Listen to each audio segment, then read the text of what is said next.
All right, in the name of the Father, the Son, the Holy Spirit, one God, amen. So I thought I'd be a little controversial today, and just today, and talk about something that I think many of you are experiencing, and I kind of want to have a discussion with you, because I want to give you my thoughts, and I kind of want the feedback back from you, which is this idea of I'll just say it. The woke experiments in the United States and how it's going. And I have some opinions and some observations from, I think, empirical evidence on what I'm seeing. But first of all, what do you guys think woke means? What does it mean to be woke? Aware of...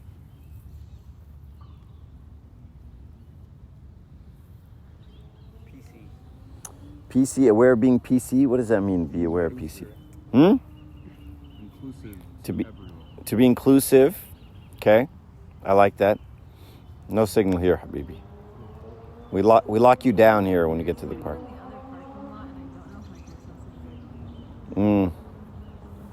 We're here! Okay, so being woke is inclusive. Not to be inclusive. Okay. No, let's just go with what it's supposed to be. Inclusive. What else? Come on, guys, you're in college. All you are is woke. Bitko. Who's woke? Tell me what you are. What else is woke? You can say it. You guys really don't know what woke is? What is it on college campuses, other than inclusive? I mean, this is like the buzzword of the century, and you guys don't know what it means? I don't know what it means either. I'm asking you. I'm almost dead. I'm 53. You're supposed to be alive and know these things. No one knows what it means to be woke? Well, we can name woke things. We can't really define being woke. Okay, that's not good, but okay. What's a woke thing? Accepting everyone. Being an ally. Being an ally, accepting everyone, inclusive, okay?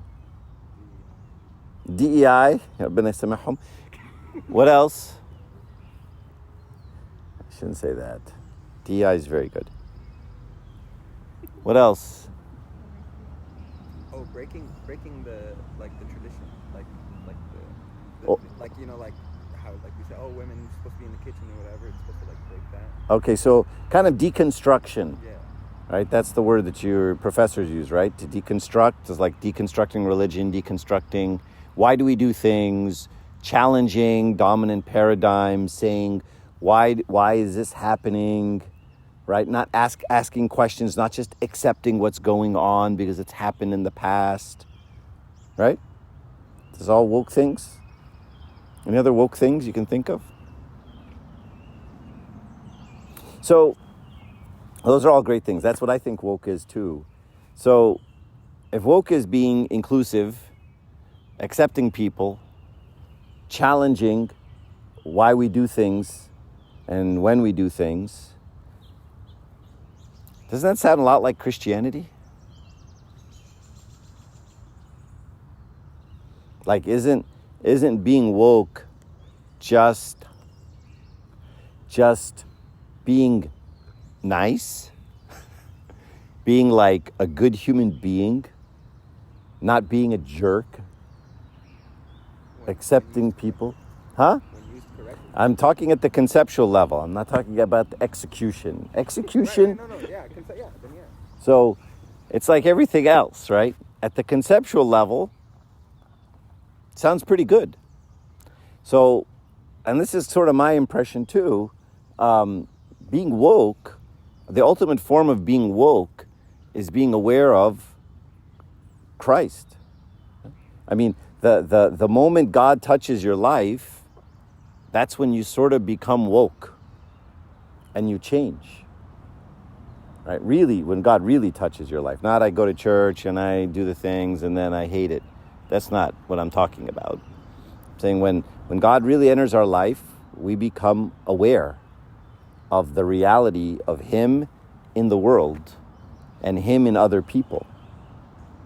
So to me, that's very similar to being woke, right? And so a lot of the stuff that I hear coming out of the world are all really good things, conceptually, right? We'll talk about execution here in a second, right? But conceptually, if someone's different than you, you're not supposed to hit them with a stick.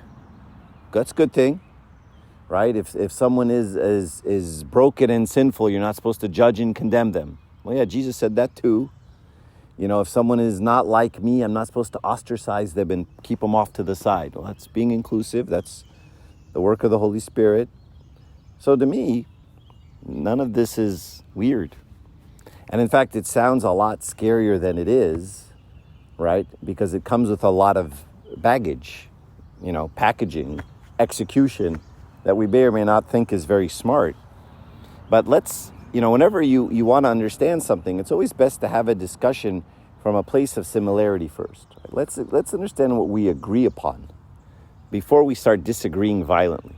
Right? Because in a lot of places, I think if we say the word woke, there's a lot of servants, clergy, people who would be like, no, we're not that. That's bad. That's evil. That's wrong. That's destroying America. And they may be right, okay? But let's at least start with what we agree on, right? And move from there so we can have a discussion that's thoughtful and educated and smart, right? As opposed to one that's reactionary, emotional, violent, and just everyone's reacting to everybody. No one understands the other person. Everyone's screaming because you think it's Fox News and this person thinks you're MSNBC, and you're just yelling at at people who actually aren't the people in front of you, right? And so this is always a good approach, right? So someone says, what's your view on whatever topic? As a Christian, right, we don't really necessarily think like that, right? Because that's not how Jesus approached problems, right? He approached people, right? So you say, well, what's your view on adultery? And he'll say, well, how did he approach this adulterous woman? But he approached this adulterous woman like this, right? And each person he approached differently based on them, right? He got to know them first, right? So you say, what do you think of gay people? Well, I don't know. Right? How about you introduce me to someone, and I have a conversation with them, and I can tell you what I think of this person or that person, but I can't tell you what I think of all gay people because I haven't met them all, right? It's just like saying, what do you think of all Egyptians? That's a stupid question, right? Have you met us? Right? Have you met all of us? Like, how are you going to make that conclusion and say, oh yeah, you know what Egyptians are like? Now, there's of course some generalizations that come with every culture, right? But if you're going to tell me what I'm like because you heard I'm Egyptian, I'm going to say you're probably pretty mistaken, right? You're not going to peg me based on one word, right? Because there's 100 million of us, and each one's just quite a bit different, right? So anyway, whenever we have a discussion on these topics, we always need to discuss them like this, right? We think about where similarities come from, right? And this is very important, not just in discussing topics, whatever, right? But in relationships. You have a disagreement with another person, your spouse, your boyfriend, your friend, your sister, your mother, your brother, right? A lot of times you realize, oh, we're not actually talking about the same thing, right? And you just have to ask more clarifying questions, right? And so a lot of times, people will get very triggered by something, and then you realize, oh, we completely agree. But we spent the last hour and a half screaming at each other until we realize we completely agree. But I want to kind of get back into this what woke is not, and what woke is potentially creating in the world, right? Because, like we said before, the concept is good. Concept sounds Christ-like, but the application isn't always very smart. or isn't very well done, or it's misunderstood. Now, does that happen a lot? Of course. What about spiritual things? Are there good spiritual things that we mess up? Can I get arrogant by reading the Bible?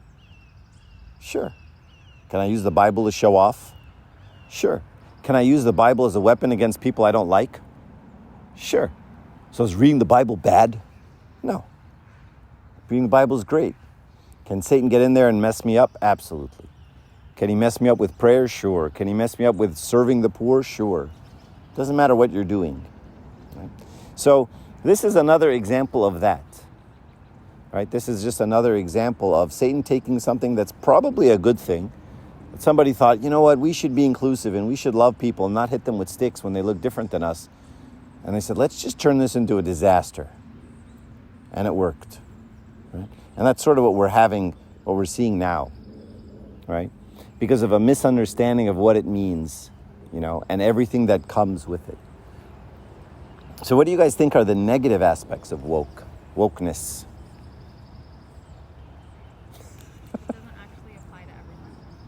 It doesn't actually apply to everyone. What do you mean? Like, a lot of times, it only applies to people who agree with whatever central group is. You're inclusive, but then it can be turned very exclusive if you're not in part of the inclusive group. Right? Okay, I agree. Right, and this is also applicable to something very good, right? So can a bunch of Christians get together, and then a Muslim person show up, and we go, hey, you're not one of us. You're not Muslim. You're not Christian. You're Muslim. You're no good. You're bad. You're outside the group. Can that happen? Sure. Right? And even though we may be right to be Christians and they may be wrong to be Muslim, we use inclusive and exclusive to keep out a bad group that we perceive to be bad. And this exact same thing is now happening on the other side, right? So the same group that said, well, we were persecuted and excluded and have a minority position, now have a power position. And what we see is that once you get power, right, you get corrupted. One of the old adages, power corrupts absolutely. Absolute power corrupts absolutely, right? So there's no way, like the reason college students are very idealistic is because they have no power. They have no money. They have no influence. So you can be idealistic, right? But when you get money and you get power and you get influence, it's a lot harder, right? The true judge of someone's character is what they do when no one's watching, what they do when no one's monitoring them. How do they act when they have absolute power? I'll give you guys an example. Whenever we hire professors at USC, because you're hiring someone for like a while, right? Professors, they hang out till they die. First thing you do, and you can't wait for them to die sometimes, let me tell you. The first thing I do whenever someone applies for a job is I talk to the secretary. And I ask her, how did he treat you? That's the first thing I do. And if she says, oh, he's a total jerk, very, very difficult to deal with, very degrading, didn't say thank you, then I cut him or her immediately. Because if you don't treat the secretary well, someone who has less power than you, then I have a glimpse into your character, right? And you're just a person who appeases the people above you, but not the people below you. I don't want someone like that. So this is what happens when you have power, right? So this person was a PhD student a week ago. Now they're applying for a faculty job and they're like, hey, I'm better than the secretary, right? So when we get power, unfortunately, when we get power, what it does is it makes us bad people. You guys remember that movie, Man of God?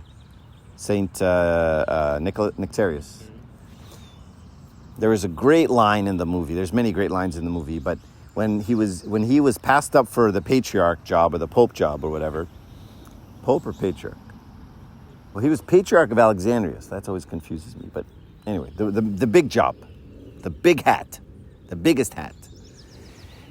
When he got passed up for the big hat, his disciple was very upset because it kind of got stolen from him. And so he said something to his disciple that I'll never forget. He said, now I'm forgetting it. He said, power turns you into the thing you don't want to become. Or power turns you into the person you love the least or like the least, or something like that. So he's basically saying that when you get power, you turn into something ugly. Is that true? You guys ever seen someone get a little bit of power and then just lose their mind? Right? Like the Coptic Club reps, just give them a little bit of power and then all of a sudden, bam, they're off to the races, right? What happened? Wow. Right? I send out, text messages to people. Yeah, but this is very normal, right? And all the other club, all the other members like, oh my gosh, look at them. They're just power hungry. They're crazy, blah, blah, blah. I would never do that. Yeah, you would. I'll give you a little bit of power. You go crazy too. That's what people do, right? Give a deacon a microphone, bam, he's another human being. Not a good one, right? So what we see, part of the wokeness culture is when the minority became the majority, they then did the same things to the majority, if you will, the old majority, that was done to them. They excluded, they silenced. I mean, you guys feel it, right? In class, right? You get, if you say, oh, here's my view on LGBTQ, right? Oh, you don't get to finish that sentence. This is not you do. I did. That's right. You just staying straight and throw people out and hit them with a chair. But the rest of us just get silenced. We can't hit people with chairs like you do.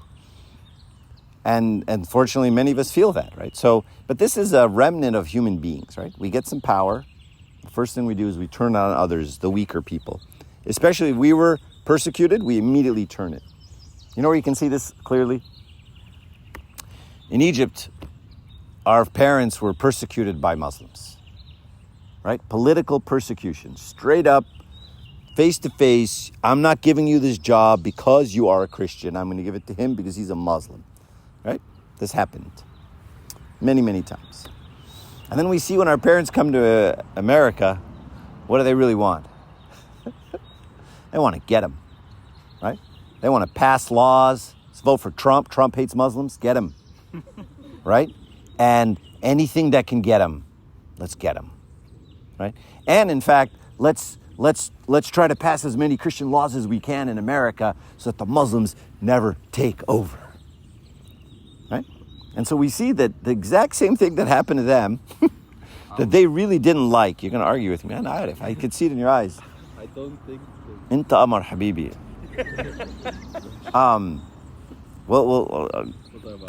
Process your question, and then when it's I already have the. When it's cooked. Question, it's a comment. it's a comment. Tfadal. I don't think it's because of Muslims. Just that Muslims have a history of being like kind of a virus. They look at French for example.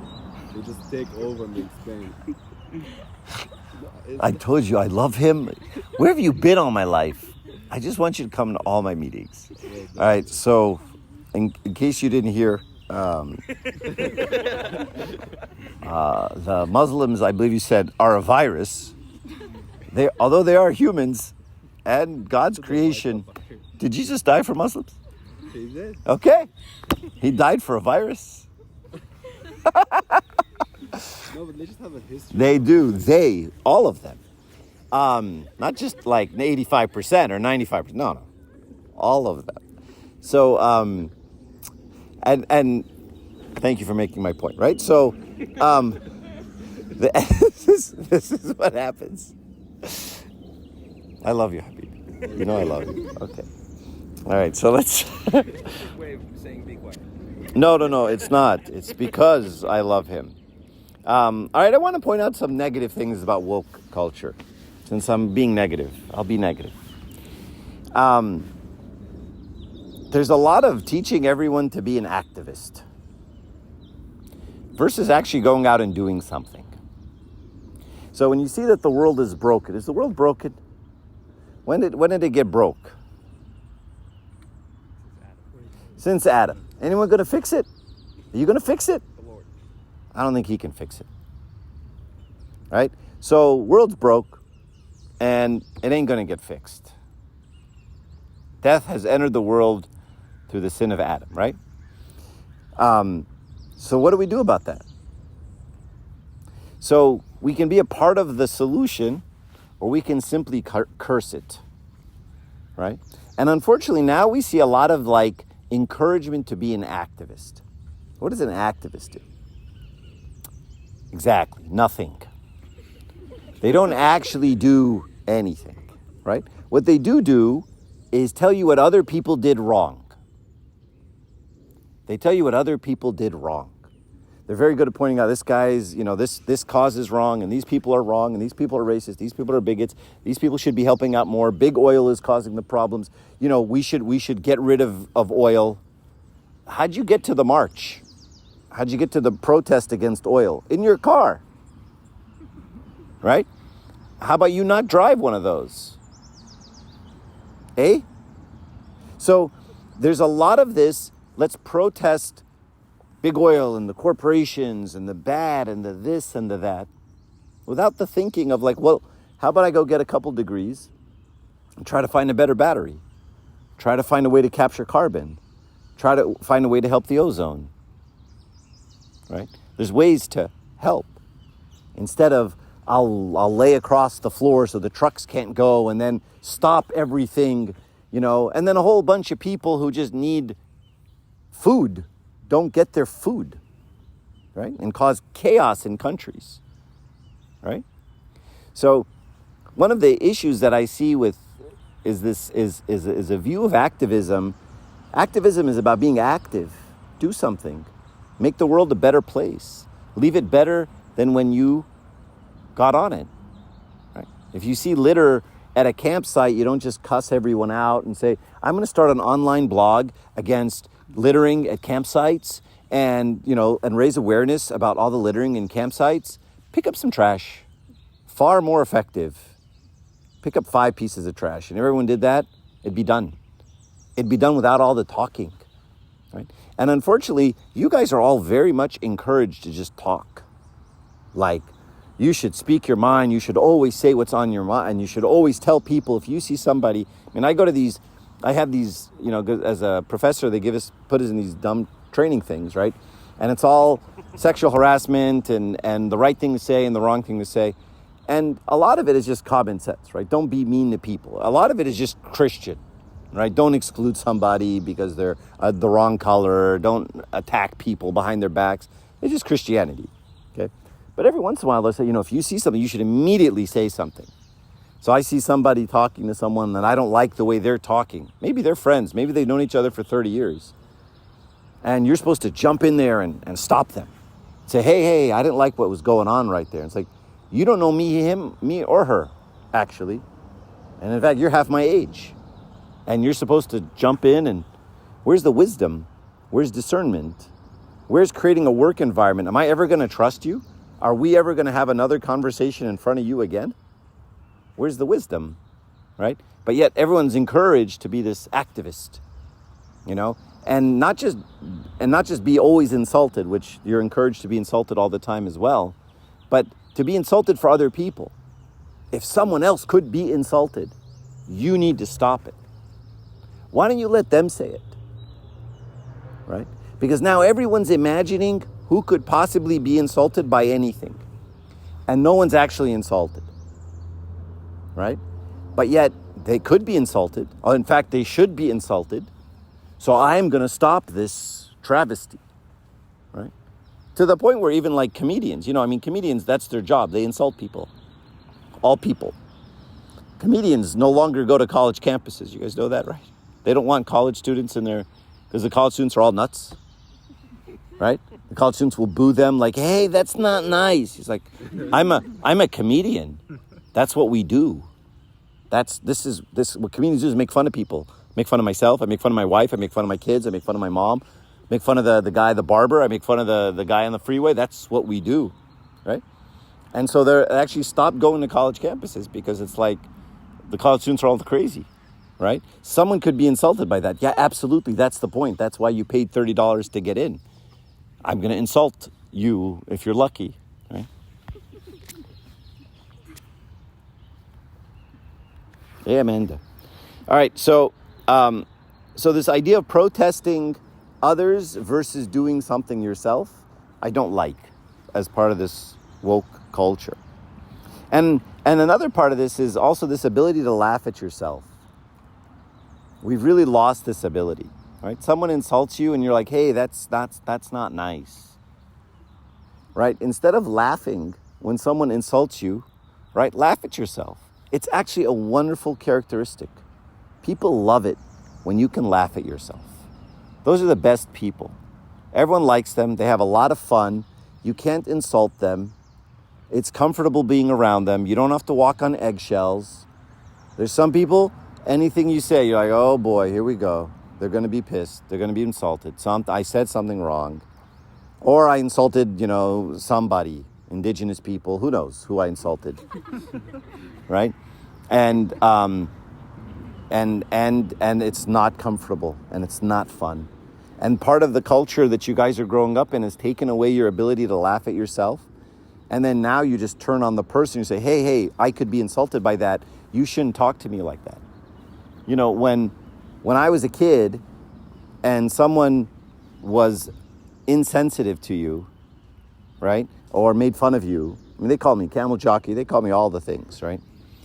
You learned to get camel jockey. And there's other things I could say. A camel jockey, like a horse jockey. Jockey rides a horse. They're calling you Egyptian?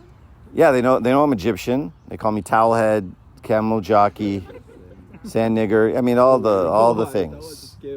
We grew up with this stuff, right? And back then, you just learn to brush it off. You're like, okay, this guy's a monkey, right? No problem, And you grew a tougher skin, right? And in fact, if someone picked on you, they're like, okay, well, make some other friends or learn to get along with them. That's what you were told as a young person, right? Someone called me something derogatory. Well, just brush it off. Water off a duck's back, okay? These are the expressions we grew up with. And now, I can't believe they said that to you. Let's call them into the principal's office. We need to have a meeting with the teacher. Do you need a therapist? Really? And so, by doing that as parents, what have we done? We've created a generation of coddled kids who can't handle anything. And nobody can work with you. And you're very difficult to deal with. And people don't like you at work because anything that say you're going to be insulted. Or if I said, you didn't do a very good job with that, you need to work a little harder. Like, I can't believe you said that to me. Well, just, it's because you didn't do a good job here, right? Do a good job and I won't say that, right? It's not hard. I'm not trying to personally offend you. I'm not trying to get you. And then, of course, it's immediately, is this because I'm a woman? Is this because I'm black? Is this because I'm Egyptian? Is this because I'm a, camel jockey? Right? And immediately you're taught to revert to this, oh, well, they're just saying that because they're out to get me. So now what does that create? Victim mindset, right? And so many people are running around as victims. Everybody's persecuted by everybody, right? Everybody's a victim. And everyone has lots of good reasons why they are not going to succeed.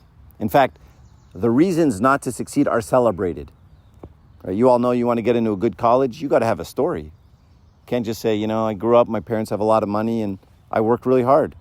That's not interesting. Tell me about something you overcame. Tell me about why your life was really hard. Let's celebrate your misery. Let's celebrate what's broken in you. Let's highlight the bad parts. Don't tell me about, and unfortunately the story with the person who has the most excuses and the most stories wins. Well, guess what? Everyone has a story.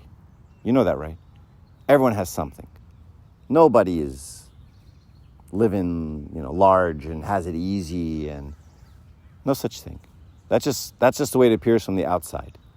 Not one person has it easy. No matter how much money you have or how much power or whatever. Right? So now you create this victim mindset where everyone's trying to be a victim. Everyone's trying to tell you why they're, they don't need to perform like everybody else because you don't understand, because I have a learning disability, or I have a this. Sorry if I'm being too harsh. I'm insulted. All right. Let's talk about the machine. There is no doubt that there is a machine working, right? Between music and Hollywood and schools and the universities and the big corporations, media, news in general, right? This group of people wants you stupid and angry and divided. And if we're all as a community, as a group of people are stupid, divided, and angry, that's a recipe for success, right? Because that means you're tuned in, you're watching, you're clicking on your favorite bait, right? You're in your favorite echo chamber, whatever it is. Everybody's agreeing with everybody. Everyone's attacking all the bad people, the stupid other bad people who are not whatever it is you believe, right? You're the red team. Everyone knows the blue team is the worst team, right? And we all just attack the blue team, and everyone goes, red, red, red, yeah. And then the blue guy gets in, we all just attack him, right? And then you go back to your blue echo chamber, right? And go on your chats, So this makes a lot of money for a lot of people, right? If red and blue become purple, no one's interested, right? We don't make any money doing that. We need you red, and we need you blue, and we need you clicking on all the reds, and you need to click on all the blues, right? And this is how corporations make money. So we actually, as a group of citizens and people, we have to be smart, right? We can't allow ourselves to be divided and stupid and ill-informed, which is exactly what the news does to us, right? You watch enough news. If you just watch one channel, you are divided, angry, and stupid, right? Just by definition, because that's the objective, unfortunately, right?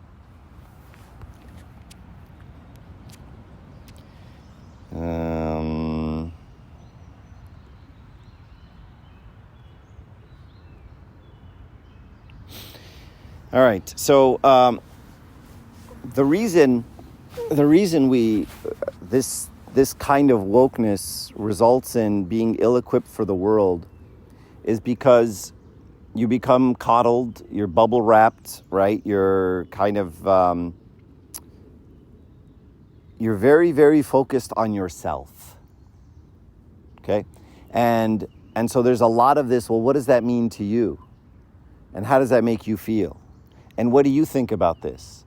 My truth, my reality, your truth, your reality. You guys heard stuff like this? That's your truth. Well, there is a truth. There has to be truth. Truth is true. It's like in the word, right? And so we can't undo that. Okay, now we all have perceptions of reality. Oh, I totally agree with that, right? But once you say there is no truth, there's no right or wrong, then you have anarchy, right? Everyone has their own rules. Everyone says, well, that's what I want to do, and that's what I like to do. And once everybody's doing whatever everybody wants, well, then everybody's extremely self-centered. Everyone's extremely focused on themselves, and everyone has to coddle for the other person, right? Everyone has to, give grace to the other person and accept them for what they're doing. Well, when everybody's doing that, what happens and what's happening is that nobody gets along, right? Because in the end, at some point, you've got to interact, right? And I bump up against somebody's selfishness. I'll just call it what it is, selfishness, right? It's got the word self in it. If all it's about me, well, that's a lot of selfish, right? And You can't deal with selfish that easily, right? And everyone's so focused on themselves and not outwardly focused on other people, how they feel, what their thoughts are. And everyone's, very much projecting their own reality and their own needs and their own this and their own that. Well, then we have a world of ugly, right?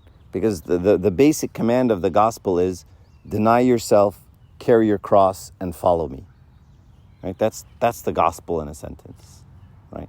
And so if no one's denying themselves and everyone's just actualizing themselves and saying, well, no, but that's my reality, that's my need, this is what I want, this is what makes me happy, and there's no truth, there's no line, well, then you're just going to spiral down into a world of trying to feed yourself and never being satisfied and never being happy, taking more and more and more.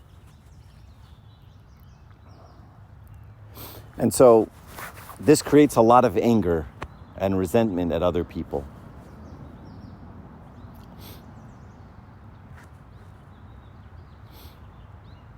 All right, I'll stop there. Anybody have any questions? I think I've said enough.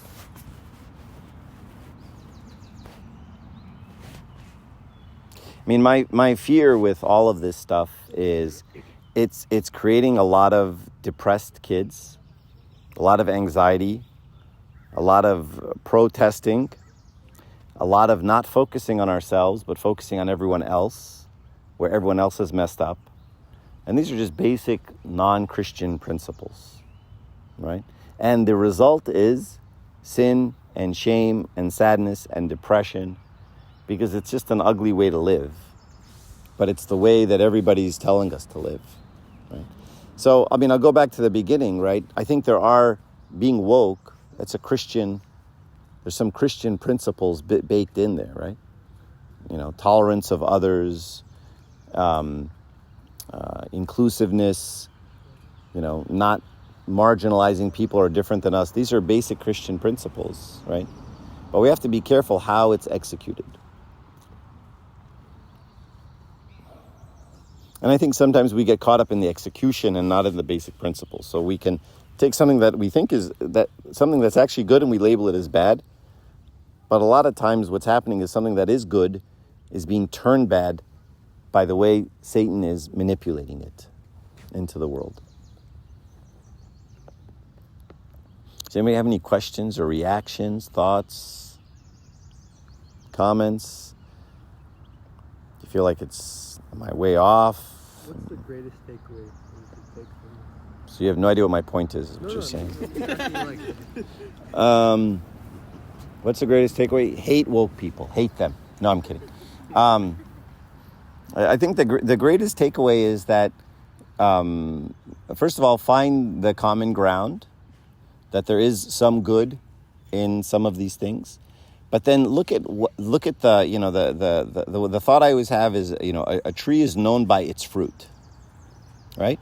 So if you plant a pear tree, right, and all it's producing are a bunch of thorns, and you're like, look at this beautiful pear tree.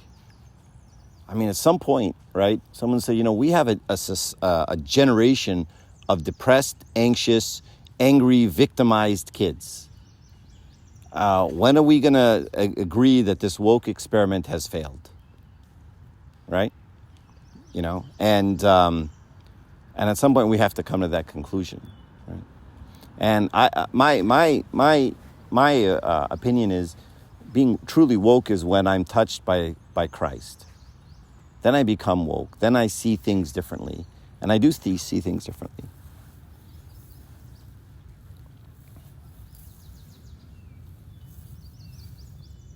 Any other thoughts or reactions, impressions, feelings?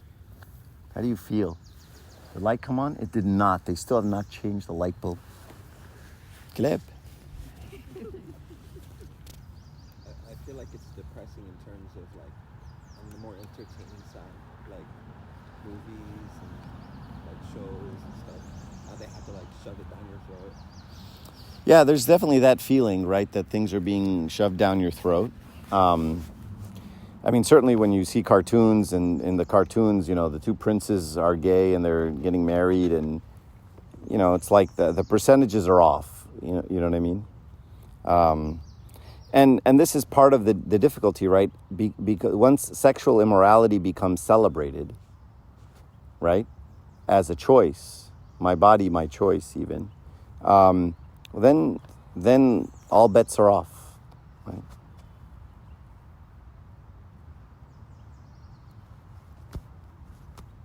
I want to say the talk was really offensive. Talk was offensive. I was trying to be offensive. Not nice. Would this talk be offensive? Do you guys think it would be offensive? Oh, it was hilarious. College College campus, campus, yeah. yeah. Yeah. I think think that's your liberal next is here. tour around the coffee club. Yeah, maybe let's give this a whirl around the Coptic clubs and see who throws tomatoes. You won't be welcome back. I mean, it depends on who shows up, right? But I'm sure. How would it be offensive? What do you think would be the pushback? I'm just trying to anticipate. No. Oh yeah. I'm just telling you what I was told in the 8th grade. Not even 8th grade, 8 years old. No way. No? 8 years old? Oh yeah. Okay. We had a different language when we were younger. We said all the things you guys don't say, like all the time. Huh? Sounds fun. Sounds fun? It was. No one got offended. We all cussed each other out, and then we're all friends. Now we got to have an assembly, if it's said.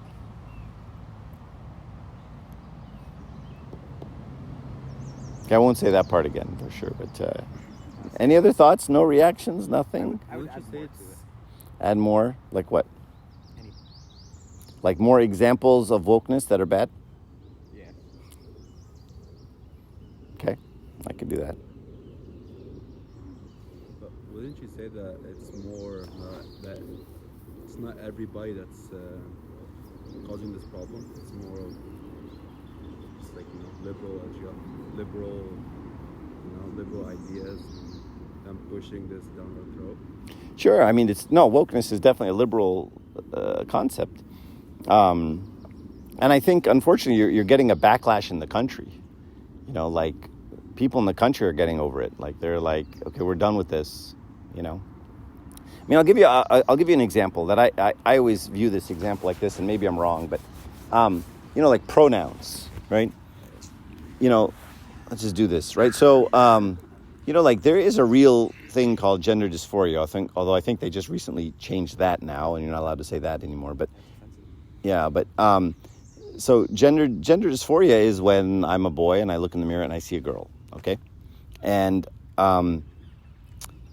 for this population, I understand what the concern is, right? These people, at some level, this is a mental illness, right? If I'm a boy and I see a girl, then something's wrong, okay? And for this population, they're really struggling with this, okay? In reality, this affects 1 in 40,000 people. Okay, so this is a very, very small percentage of some people say 1 in 70,000 people. Right, so this is a very, very small percentage of the population. But for those people, I understand that, it's like, you see me and you say, hey, Archie, you're bald. I'm like, no, I have hair. Can you please say I have hair? Okay, hairy man. Knock yourself out. Look at those thick, luxurious locks. And I go like this, and I go, yeah, I know, right? Don't they look great? And we all just nod and go, okay, Archie's lost it, right? So, which is fine, okay? But for me, I really need that, okay? I'm one of this population. I have a thing that once I go bald, I still think I have hair, and I need you to tell me I have hair. Otherwise, I will lose it, okay? And I have this problem. What's the solution, right? Do I make you ask everybody who's bald and say, oh, you have hair, or what's your preferred hair status? Bald or not bald? Right? And then I have to put on Zoom every time, bald, he, him. Okay? So I'm Not /bald. or I can say bald, what are you talking about? Right? So but you can see that the solution isn't a practical solution, right? So there are people who are suffering. Okay, I get that. And the people who want to help them are very loving. That's very nice, right? This is a group of people who are suffering, and they want to help. That's a nice thing, right? What's the execution? Let's make every human being say their pronoun every day. Give me a break, right? That's not a good solution. That's using a cannon to kill a mosquito, right? So there's you can be more practical in the solution, right? If someone says, oh, by the way, I'd like to be addressed like this, sure, no problem. But I'm not going to ask every single person every single time on every single day, what do you want to be called this, that was half an hour ago, how about now, right? And then you do this with kids who are 4 and 5 and 6. Come on, right? So I see where they're coming from, and I like the heart that wants to help the person in pain. That's a beautiful thing. That's a Christian thing, right? But the execution is lacking, right? It's not a practical solution. It's an over-the-top kind of solution, right? One that feels shoved down your throat, right? It's like, how about I tell you if I would like a different pronoun? And let's create an environment that if you do tell me, I'm not going to hit you with a stick, right? I'm not going to, cuss you out and mock you and attack you. You tell me that, I will accept it, right? Let's create that environment, which is a Christian environment, right? If anyone asks me to call them something, I'll call them that, right? I mean, if your name is Joseph and you want to be called Joe, I'll call you Joe, right? I'm not going to fight with you, right? So, well, Joseph's in the Bible, Joe isn't. Come on, right? So we can do that. We can accommodate those things.